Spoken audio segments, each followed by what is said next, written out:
الله الرحمن الرحيم. انطلقت أنا وحسين بن الصبرا وعمر بن مسلم إلى زيد بن أرقم رضي الله تعالى عنه. فلما جلسنا إليه قال له حسين: لقد لقيت يا زيد خيرا كثيرا، رأيت رسول الله صلى الله عليه وسلم وسمعت حديثه وغزوت معه وصليت خلفه. لقد لقيت يا زيد خيرا كثيرا. حدثنا يا زيد ما سمعت من رسول الله صلى الله عليه وسلم. قال: يا ابن أخي، والله لقد كبرت سني وقدم عبدي ونسيت بعض الذي كنت أعيا من رسول الله، فما حدثتكم فأقبلوا وما لا تبلغوني به. ثم قال: قام رسول الله صلى الله عليه وسلم على الحديث.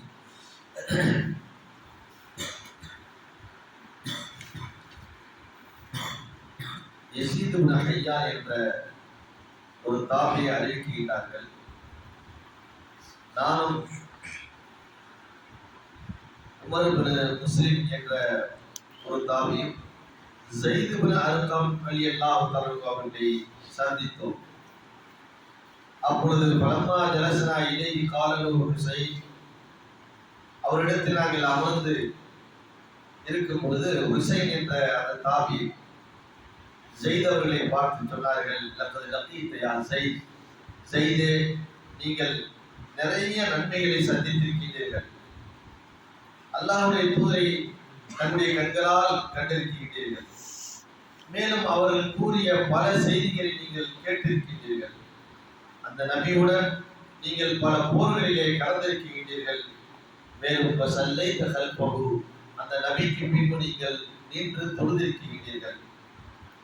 எனவே லக்கத் லகீத யா Zaid கைரன் கஸீரா, Zaid இப்னு அர்கமே, நீங்கள் நிறைய நன்மைகளை இந்த உலகத்திலே சந்தித்திருக்கிறீர்கள். எனவே அல்லாஹ்வுடைய தூதரிடமிருந்து எந்த செய்திகளை நீங்கள் கேட்டீர்களோ அதை எங்களுக்கு நீங்கள் கூறுங்கள் என்று ஹுசைன் என்பவர் கேட்கிறார். அப்பொழுது ஸைத் இப்னு அர்கம் என்ற நபித்தோழர் கூறினார்கள்: அல்லாஹ்வின் சத்தியமாக, லக்கத் கபிரத் சின்னி வ கத்தம அஹ்தி வ கதும அஹ்தி, என்னுடைய வயது முதிர்ந்து விட்டது, என் உடல் மிக மிக பலகீனமாகிவிட்டது, நான் என் உடன்படிக்கையின் இறுதி கட்டத்தில் இருந்து கொண்டிருக்கின்றேன், அதாவது மரணத்தின் நெருக்கத்தில் இருக்கின்றேன். வனசீது பாவல்லதி குந்த அழியும் ரசூலில்லாஹி ஸல்லல்லாஹு அலைஹி வஸல்லம், அல்லாஹ்வுடைய தூதரிடமிருந்து கற்றுக்கொண்ட பல செய்திகளை நான் மறந்து விட்டேன். என் வயதின் முதியதின் காரணமாக நான் அதிகமான செய்திகளை மறந்து விட்டேன். ஃபமா ஹத்தத்துக்கும் ஃபஅக்புரு, எந்த செய்தியை அல்லாஹ்வுடைய தூதரிடம் நான் கேட்டேனோ அந்த செய்தியை நான் உங்களுக்கு சொல்லுகிறேன், அதை நீங்கள் ஏற்றுக்கொள்ளுங்கள். வமாலா, எதை நான் உங்களுக்கு சொல்லவில்லையோ ஃபலா துகல்லிஃபூனிஹி, என்னை சிரமப்படுத்தாதீர்கள் என்று கூறிவிட்டு அல்லாஹ்வுடைய தூதர் ரசூலுல்லாஹி ஸல்லல்லாஹு அலைஹி வஸல்லம் அவர்கள் யௌமன் ஃபீனா கதீபன், ஒரு நாள் எங்களுக்கு மத்தியிலே உபதேசம் செய்தார்கள், ஹுதுபா செய்தார்கள், பிரசங்கம் செய்தார்கள். எந்த இடத்தில் என்று சொன்னால் பிமாயின் யுதுஆ ஹும்மன், மக்காவுக்கும் மதீனாவுக்கும் இடையில் இருக்கக்கூடிய ஹும்மா என்ற ஒரு பகுதியிலே நின்று எங்களுக்கு உபதேசம் செய்து கொண்டிருந்தார்கள். அது ஒரு நீரோடையாக இருந்தது. ஃபஹமித அல்லாஹ், அல்லாஹ்வை புகழ்ந்தார்கள். வாஹ்னா அலைஹி, மேலும் அல்லாஹ்வை கண்ணியப்படுத்தி சிறப்பித்தார்கள். வவாத வதக்கர, எங்களுக்கு உபதேசம் செய்தார்கள். அந்த உபதேசத்தை மிக ஆழமான பல செய்திகளை எங்களுக்கு சொன்னார்கள். கூறிவிட்டு சும்மகார அம்மாபார் அலா ஐயுஹன் நாஸ், மனிதர்களே, ஃபஇன்னமா அன பஷர் யூஷிக அன் யஅத்திய ரசூலு ரப்பி, என் இறைவனுடைய தூதர் அதாவது ஜிப்ரீல் என்னிடத்தில் வருவதற்கு நெருங்கிய காலம் மிக மிக சமீபத்தில் இருக்கின்றது. எனவே ஃபஉஜீபு, நான் அதற்கு பதில் கூற வேண்டும். அதாவது ஜிப்ரீலுக்கு உயிரை வாங்கக்கூடிய அந்த மலக்குக்கு நான் பதில் கூற வேண்டும் என்று அல்லாஹ்வுடைய தூதர் கூறிவிட்டு ஒரு செய்தியை சொன்னார். என்னவென்றால், வான தாலிக்கும் பீக்கும், உங்களுக்கு மத்தியில் தங்களை இரண்டு கனமான செய்தியை விட்டு செல்கின்றேன், மிக இரண்டு கனமான செய்தியை விட்டு செல்கின்றேன். அவ்வளவுமா கிதாபுல்லாஹி ஃபீஹி நூறுன் வ ஹுதா, முதலாவது செய்தி என்னவென்றால் அல்லாஹ்வுடைய வேதத்தை உங்களுக்கு மத்தியில் நான் விட்டு செல்கின்றேன். அந்த வேதத்திலே நேர்வழி இருக்கின்றது, பிரகாசம் இருக்கின்றது. வாழ்க்கையுடைய எல்லா விதமான தெளிவான செய்திகளும் அதில் இருக்கின்றது. وخذوا كتاب الله واستمسكوا به فحث على كتاب الله ورغب فيه.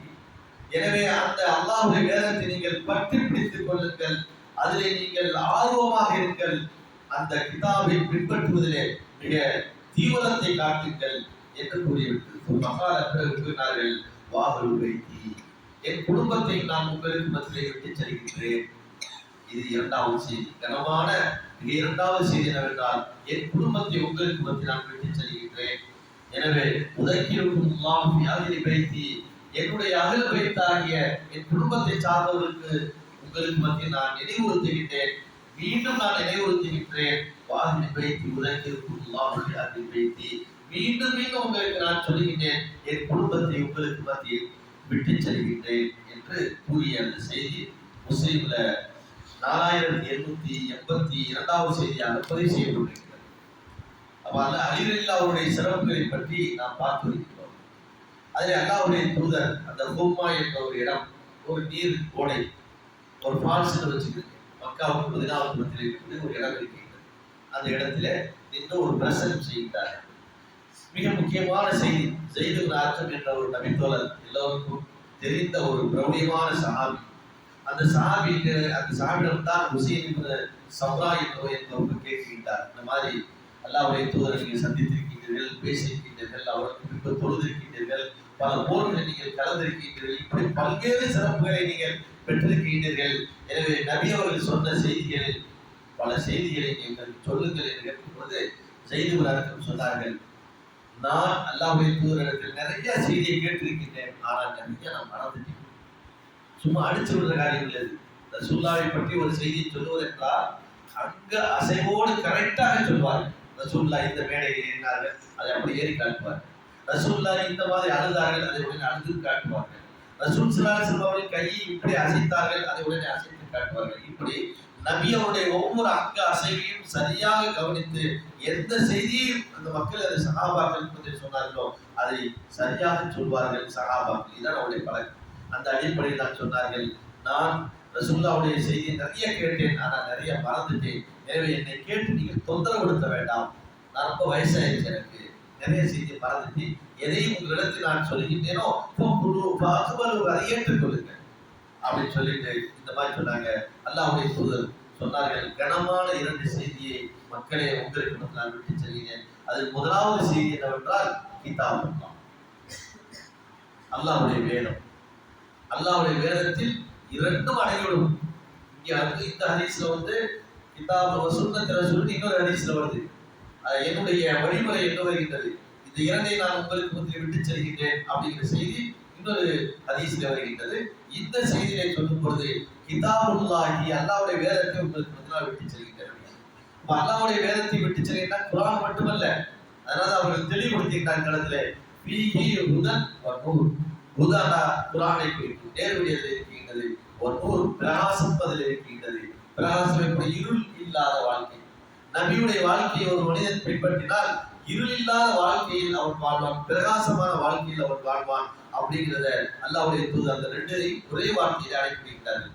நேர்வழியும் இருக்கின்றது, நூறும் இருக்கின்றது. என்ற குர்ஆன்ல பல இடங்களில் சொல்லும் பொழுது மூசாவுக்கு நாம் நேர்வழியை கொடுத்தோம், அவருக்கு நூறையும் கொடுத்தோம்.